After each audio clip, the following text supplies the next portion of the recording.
Dragon Ball Z is my favorite anime show of all time, in my heart. Nothing tops it. I mean, I love other animes, but DBZ is just my thing. I love the action, the characters, and the humor as a whole, so I decided to make a series of reviewing every saga slash arc in the show. There are four saga slash arcs. There's the Saiyan Saga, the Mechian Saga, Android slash Cell Saga, and the Boo Saga. Four sagas and four different videos. So without further ado, let's get straight into it. The saga starts off with Goku chilling with his family, and he says he's going to take Gohan to meet Master Roshi and friends.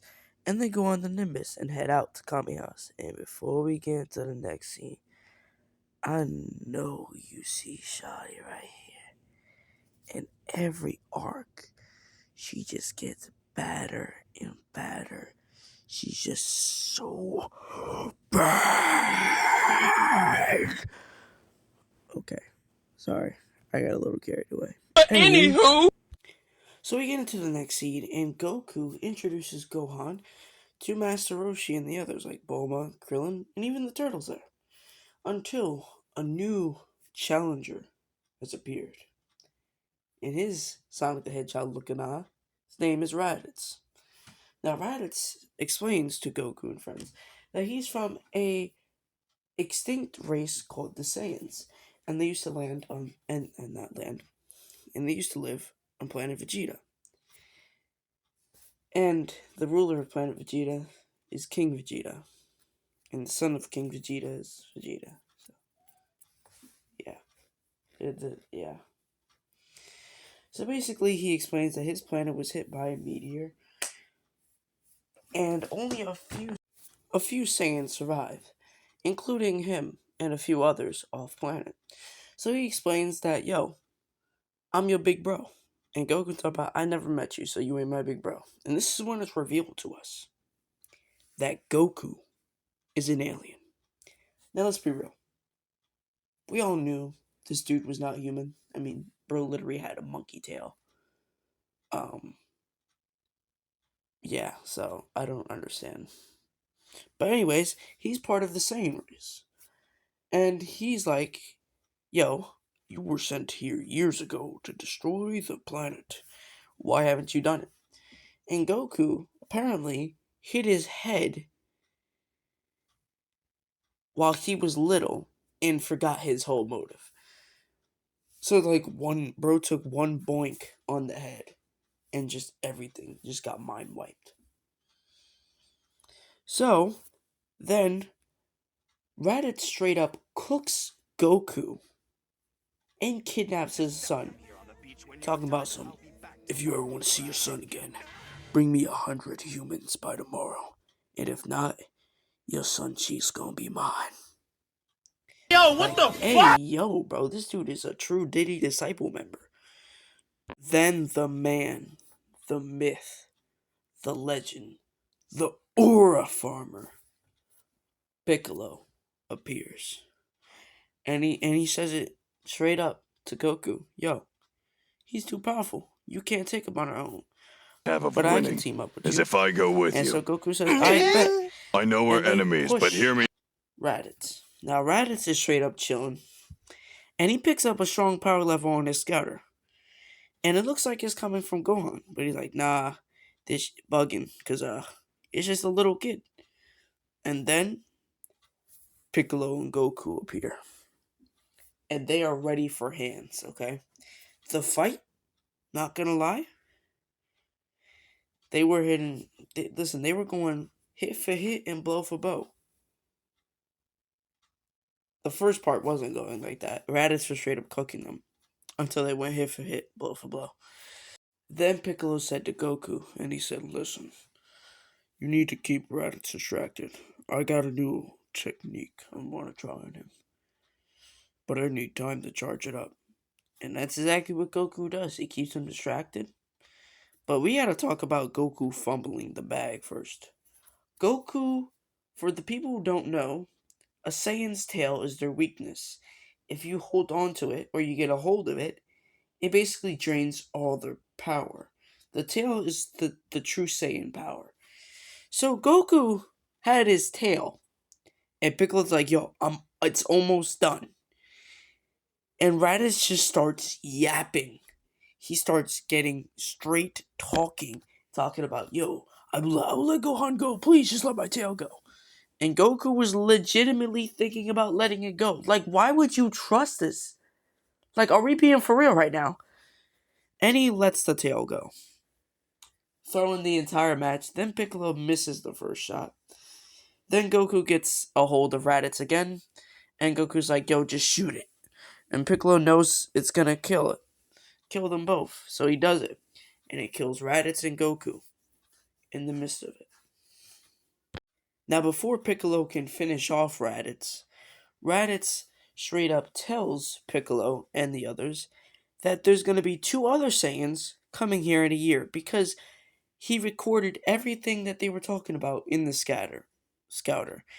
And they're even more powerful than him. So everyone's just straight freaked out. And then Piccolo kills him. Now, quick side note. I know a lot of people give hate on Raditz and says like, oh, he was wasted, blah, blah, blah. I think he played his part pretty well. I feel like he was made to be a mini boss, and that's what he was. I mean, I can't blame him for that.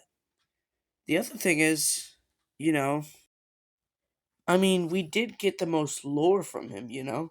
Like, for number one, we found out Goku's real name is Kakarot.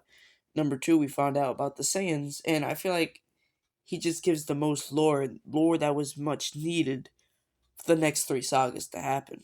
So, I mean, yeah, I guess he was wasted, I guess. In my opinion, he's an alright character. Anyways, another side note. We gotta talk about Gohan. Now, I know I really haven't talked about Gohan. Gohan broke out of the Saiyan pod that he was captured in and straight up head-butted Raditz in the gut. Like, seriously, surpassed Goku's level of power and head-butted Raditz. And then he got knocked out after. But yeah, throughout the saga, he does have like power amps that he gets from time to time. So yeah. So then the rest of the crew comes to the battlefield and they go to Goku as he says his final words and he dies. Right after that, Piccolo is straight up saying, yo, I'm taking the kid. And everyone's straight up confused on why. And he's like, yo, we only got a year till these Saiyans come. I need to train them. So that's what he does. Now the next part, and this probably is my favorite part of the arc, is the Gohan training process. Let's be honest, Piccolo, I feel like, is a way better father than Goku. Uh, there's plenty of reasons, and I'll list them throughout each saga. It just gets more and more, and like Gohan and Piccolo just get close, like more and more every time. But the training montage and like Piccolo just being straight up cold, yo, I'm just gonna leave you in the wilderness for 6 months. And that's what he did. He gave him nothing. He had to find food, find place to sleep. He had to get weapons and survive. And if he did, he trained him. And guess what? Gohan survived, and Piccolo straight up got to train him, preparing him for the Saiyans. And we also got to talk about the other training montages, like Master Roshi and Krillin training with Yachirobe. And also, quick side note, I want to understand why Chaozu is considered a Z fighter. Like, I'm going to talk more in depth about this in a future video. But all I'm saying is, what has he done to be a Z fighter? If I talk about it anymore, I'm going to get tight. So let's just head to the final battle. So meanwhile, the Z fighters on Earth are training for the Saiyans to arrive. Goku went and walked Snake's way to go train with King Kai. And this also taught him a new technique called the Kaioken. And basically, to put it in an easy way, it surges all your power and gives you like a short power amp for a short amount of time. Make sense? Alright. So then the final battle arrives. Now Goku hasn't been wished back yet. The current standings, we have Piccolo, Gohan, Krillin, Chaozu, Tien, and Yamcha. Okay. 6 Z fighters. Explain to me how all six got dropped. Well, basically. Now I'm going to talk about them each individually, starting off with Yamcha. Yamcha. I'm just going to let you guys see it for yourself, bro. This is dirty work. Now, I'm going to talk about what happens next. Now, the rest of the Z Fighters, they were straight up cooking the Zabi men. I got to give it to them. Until Nappa stepped in the ring. Everyone started getting cooked. Like they were just straight getting dragged across the floor, and it was not good. Chaozu, I think this like one and only Chaozu's good move was sacrificing himself to kill Nappa by exploding, and it didn't work. So yeah, I guess rest in piss. Listen, all I'm gonna say is Nappa was straight trolling this entire video, bro. Like I'm gonna be straight up, bro was a troll. He was cooking the Z Fighter so bad, he got them hitting the start digging in your butt twin. Like, it ain't that deep. Yeah, but you know what? We just gotta get into the good stuff. So Goku gets wished back by the others, and he's on his way. And he took a couple sensu beans. And he's on his way to go help out the rest of the Z Fighters.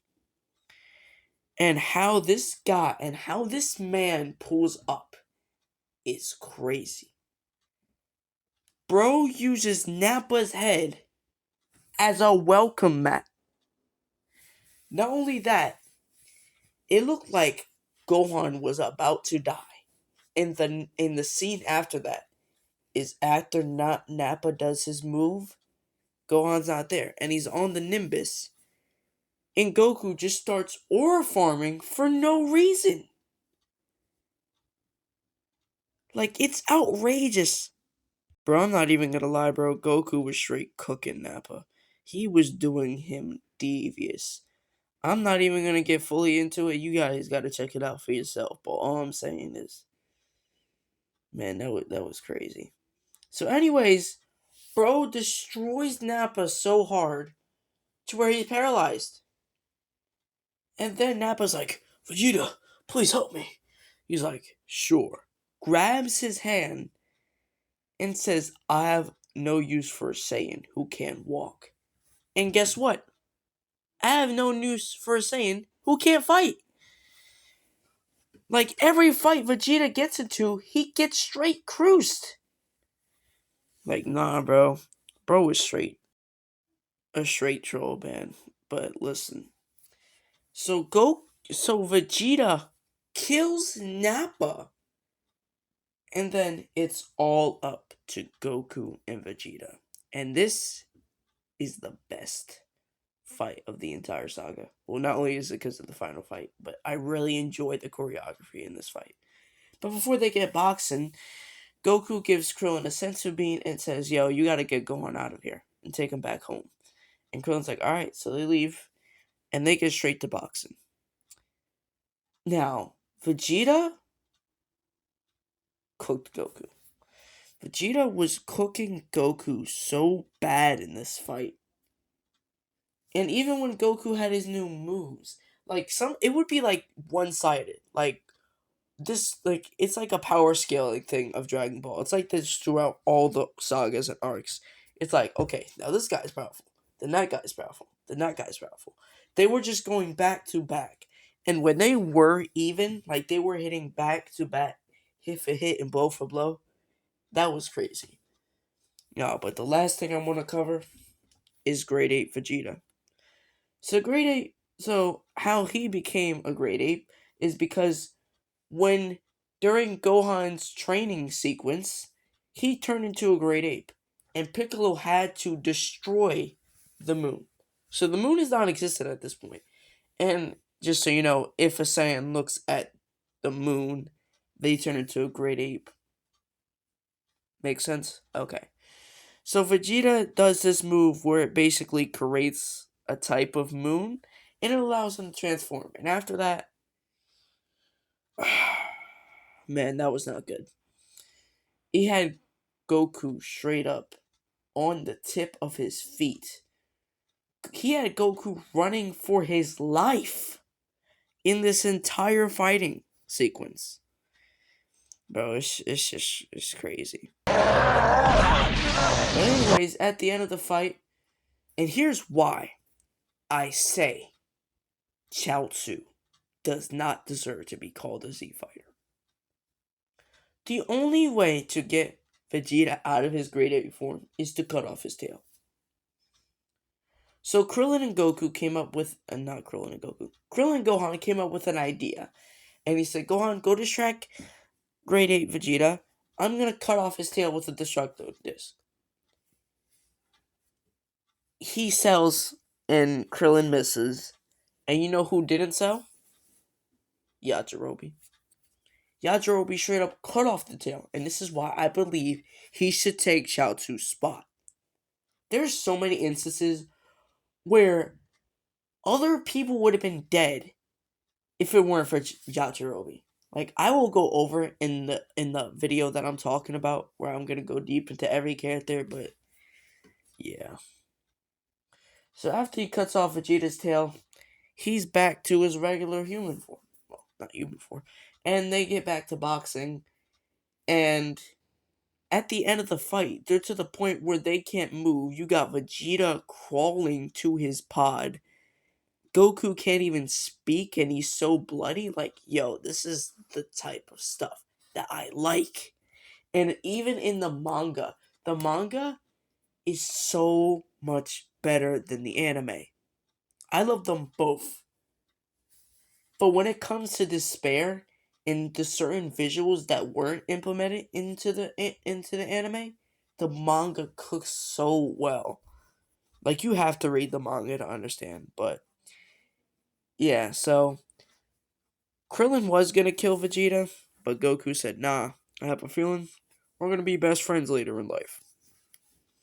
And so Krillin doesn't, and Vegeta heads out. And then the rest of the squad has to come up with a plan to revive the Z fighters that died. And thus ends the Saiyan saga. I hope you guys enjoyed this video. I will be doing a series reviewing every saga, and the next saga is the Namekian saga. But again, I hope you guys enjoyed, and I'll see you guys in the next one. Peace, because I gotta get back to playing Sparking Zero.